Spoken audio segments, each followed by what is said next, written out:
ദസീലി മരിച്ചു. മെയ് 9 വെള്ളിയാഴ്ച രാത്രി 9 മണിക്ക്. ചെറിയൊരു ഞെട്ടലോടെയാണ് ഞാൻ ആ വാർത്ത ഉൾക്കൊണ്ടത്. ബത്തലതലയിൽ വന്ന കാലം മുതൽ ഞാൻ അദ്ദേഹത്തെ അറിയും. മെലിഞ്ഞുണങ്ങിയ അദ്ദേഹം, അങ്കിലിമാസുവ പള്ളിയിലെ പ്രധാന വ്യക്തിത്വങ്ങളിലൊന്ന്, ഉത്തരവാദിത്തങ്ങൾ ഏറ്റെടുക്കുന്ന പ്രകൃതി. അദ്ദേഹത്തിന്റെ അപ്പനും പെങ്ങളും അങ്ങനെ തന്നെ. പുതിയ പള്ളി നിർമ്മാണത്തിലെ സജീവ സാന്നിധ്യമായിരുന്നു ഇവർ 3 പേരും. കാർപ്പൻ്ററായിരുന്ന അപ്പന്റെ നേതൃത്വത്തിലായിരുന്നു ആദ്യത്തെ പള്ളി നിർമ്മാണം. നിർഭാഗ്യവശാൽ അത് സൈക്ലോണിൽ തകർന്നുപോയി. ദൈവാനുഗ്രഹത്താൽ വീണ്ടും ഞങ്ങൾ മറ്റൊന്ന് പണിതുയർത്തി. 2025 ജനുവരി ആദ്യത്തെ ആഴ്ചയിൽ ഒരു ദുഃഖ സംഭവം ഉണ്ടായി. അടുത്ത ഓഗസ്റ്റ് മാസം നടക്കാനിരിക്കുന്ന പള്ളി വെഞ്ചിരിപ്പിനെ കാത്തു നിൽക്കാതെ തനിക്കായി യേശുനാഥൻ പണിതുയർത്തിയ ഭവനം തേടി ആ കാരണവർ നിത്യയാത്ര പറഞ്ഞുപോയി. അദ്ദേഹത്തോടൊപ്പം ഒരു എഞ്ചിനീയർ എന്ന വണ്ണം പള്ളിപ്പണിക്ക് നേതൃത്വം നൽകിക്കൊണ്ടിരുന്നത് അദ്ദേഹത്തിന്റെ മകൻ ദസീലി ആയിരുന്നു.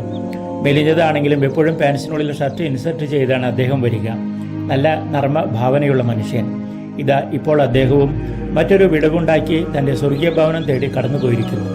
ഞായറാഴ്ച നല്ലയിടയന്റെ തിരുനാളിൽ 2 ഗ്രാമങ്ങളിൽ കുർബാനയുണ്ടായിരുന്നു. മസ്കാപ്പി പള്ളിയിൽ ഞങ്ങളുടെ ഗ്രാമപള്ളികളിൽ നിന്നും 84 അൾത്താര ശുശ്രൂഷകരെ സമ്മേളിച്ച അവസരം.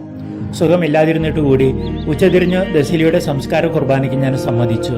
അദ്ദേഹം പള്ളിക്ക് വേണ്ടി നല്ലയിടയന്റെ റോൾ ഏറ്റെടുത്തയാളാണ്. മരിച്ചതിന്റെ തലേ ദിവസം അദ്ദേഹത്തെ കണ്ട് സംസാരിച്ചപ്പോൾ ഞാൻ പറഞ്ഞു, പള്ളിയുടെ ചെറുപണികൾ പൂർത്തിയാക്കുവാൻ അദ്ദേഹത്തിനെ കാത്തിരിക്കുകയാണ്.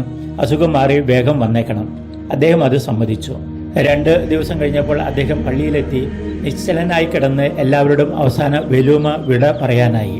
അദ്ദേഹത്തോടുള്ള ഞങ്ങളുടെ ആദരവിന്റെ അടയാളമായി പുതിയ ആൾത്താരിക്ക് സമീപം തന്റെ പ്രിയപ്പെട്ടവരോടും താൻ കൂടി പണിതുയർത്തിയ ദേവാലയത്തോടും അവസാന യാത്ര പറയുവാൻ അദ്ദേഹത്തിന് ഞങ്ങൾ വേദിയൊരുക്കി.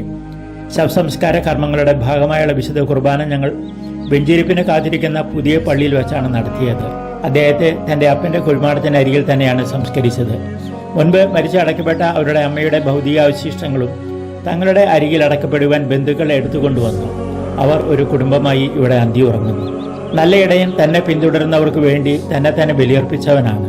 അങ്കിലിമാസുവ ഗ്രാമത്തിൽ കുഞ്ഞാടായും ഇടയനായും തങ്ങളുടെ ജീവിതം പൂർത്തിയാക്കിയ ഈ അപ്പനും മകനും വഴിതെറ്റാതെ സ്വർഗീയ ഭവനത്തിൽ എത്തിച്ചേരുവാൻ നല്ല ഇടയൻ നയിക്കട്ടെ എന്ന് നമുക്ക് പ്രാർത്ഥിക്കാം, ആശിക്കാം. മഡഗാസ്കറിൽ നിന്നും ഫാദർ ജോൺസൺ തളിയത്ത്.